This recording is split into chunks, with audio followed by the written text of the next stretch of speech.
Hey everyone, Brandon Watson here with the Capital Area NPO. Thanks for allowing the time for me today to give a final update of the Northeast Area Study update. We previously updated you all over the last year, so I wanted to give a conclusion of the project highlighting work that was done, a brief summary of our second round of outreach, and the final products. If you recall, we started the project in February 2020 with existing conditions and had our first public engagement touch point last summer. The second phase was to analyze, where we met with stakeholder and technical team members on some land use scenario planning, as well as some hotspot concept designs last summer. And then our last phase here is finishing up now, where we held our second round of public engagement and we took comments on draft recommendations and priorities. So next here is a brief summary on our last public engagement period, which was the virtual open house in late February, early March of this year. The open house, interactive maps, and survey were available 24/7 for 3.5 weeks, and it's all still viewable through the project website. And this slide shows a summary of visitors to the open house tent. We had more than 700 unique visitors who accessed the virtual open house tent. 300 surveys were completed in this round alone, and we received more than 50 additional comments and 150 points added to the interactive maps. The bottom chart shows the project website with almost 1,500 unique visitors as well. Each of the questions we asked in the survey were focused on prioritization and implementation, and they were framed as ranking or rating from least important to most important. Combining and averaging all of the answers gave us a starting point for prioritizing all of the projects. We also folded in a time frame horizon years from the MTP, in which has funding considerations attached, and that's our Metropolitan Transportation Plan. The third factor was future year deficiency analysis. So what are the needs now and in the long term? What do we know we're going to need regarding congestion? So there's a few resources that I wanted to highlight here. One is a separate document of a summary of the public outreach document. And then the next one is a policy guidebook, which builds on a previous effort from that 2014 Northeast Area Study. And we basically reviewed all the adopted policies and plans for what's changed and what is still recommended to be updated for each community, while also taking into consideration the most recent best practices. And then last is a project workbook. It holds all the recommendations and priorities as we move forward. And then the last chapter focuses on phasing and implementation of improvements, and it really highlights key projects in each community.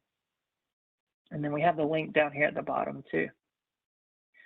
So the table of contents is here, and this just shows the workbook. I'm going to go quickly through these chapters to give you a brief idea of what's included. The first chapter holds the context for the project, including that this is an update. There's 11 communities involved with this project and the study boundary. The next chapter is planning framework and is really all about the process. It includes outreach tools and the guiding technical and stakeholder advisory groups. This next section is a regional snapshot, which is basically an existing conditions analysis, looking at what's there now and what does the data project is going to happen moving forward. The scenario planning chapter focuses on land use and growth strategy, and we played a what-if game about development and redevelopment in your community through a variety of exercises with the stakeholder and technical teams.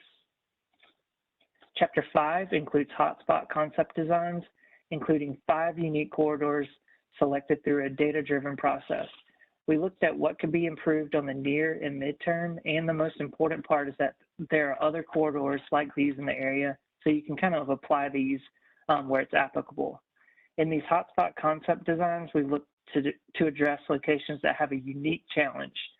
So the concept designs included elements such as bicycle pedestrian integration, complete streets, development, redevelopment concerns, safety, or other issues, and represent up to 20% preliminary engineering design. We had 3 rounds of meetings for each location with local staff and NCDOT division and engineering staff. So this is really similar to the hotspot conducted in Bunn, if you're around during the first Northeast Area Study, and that included access management and roundabouts along NC 39 through Bunn. Hotspots in the NEAS update included adding new access to US 1 at Stadium Drive, shown here in Wake Forest, considering the closure of access with NCDOT's US 1 freeway project. The second one is in Wendell on Rollsville Road, providing full movement access at I-87 where there's currently only one inbound ramp and one outbound ramp. The third is along Proctor Road in Zebulon, providing more crossing opportunities, consolidating driveways, and improving safety with the roundabout on one end and an intersection improvement project to the east. The next one is in Youngsville along NC 96, where there's a US 1 interchange planned, so really improving the movements through the corridor with 4 lanes and medians in some places. And then last is this US 64 business in Knightdale, and we were looking at safer pedestrian crossings and building parallel routes to connect properties to help build a local street network along the heavily traveled corridor. The next chapter was Roadway and Freight, and we ended up with almost 360 roadway projects altogether, split out by different improvement types, including widenings and new locations, as well as some access management, grade separation, and intersection realignments to improve safety and visibility. So some key projects in Bunn include Main Street NC 39 access management, which was mentioned earlier, and that was a near and midterm timeframe project for us. And that included retrofitting for all modes and improving intersection crossings, and it aligns with the Franklin County Bicycle Pedestrian Plan recommendations as well. And then on the long term, the Bunn bypass you can see here on the right, and that's the northeast portion of Bunn here, providing an alternate truck route around Main Street. So all recommendations were then placed into 3 buckets of priority: the near, mid, and long term. You can see here on the map, near-term projects in green that would have the greatest impact in the short term. Moving on to transit, first mile, last mile solutions is one of the low-hanging fruits. Micromobility is a popular idea right now and has its own energy, so that includes that Northeast Wake County microtransit study that's moving forward, if you've heard about that. And then increasing frequency and weekend service improvements are some cost-effective near-term solutions as well. And the midterm includes extending bus service to Franklinton and Youngsville. Also, support for passenger rail in the northern corridor through the S line is still progressing. And then in the long term, the study proposes bus rapid transit extensions into Knightdale and Wake Forest, a circulator route between the NEAS towns and Wake County. And then last, we had East Trans, which is a potential passenger rail line through Knightdale, Wendell, and Zebulon is still a big interest in eastern Wake County. Last but not least, we have the walking and biking maps, which was majorly about connectivity, because we really wanted to demonstrate flexibility. We broke the projects into 4 categories here. Complete Street Urban addresses the need to retrofit where we can to serve all modes. Next category is street redesign on road, looking at improvements within the curb. The third one received a lot of feedback on how much it would improve safety, and that's the street redesign off-road, which is improvements outside of the curb, but inside of the right-of-way, so thinking like a side path next to the road. And then finally, we have greenways, and that's outside of the roadway right-of-way to create an off-road network. Throughout the project, we heard over and over that people want more walkable and bikeable communities. Regional connectivity is important, but people also want to be able to walk down the street to school or the store or a transit stop. The study ended up with almost 300 walking and biking recommendations as well, prioritizing them while still trying to maintain flexibility. Bicycle pedestrian accommodations were also explored and included where applicable for all of the roadway project recommendations as well. Last slide here, I wanted to go full circle with when we started this project, showing this graphic on the right down at the bottom.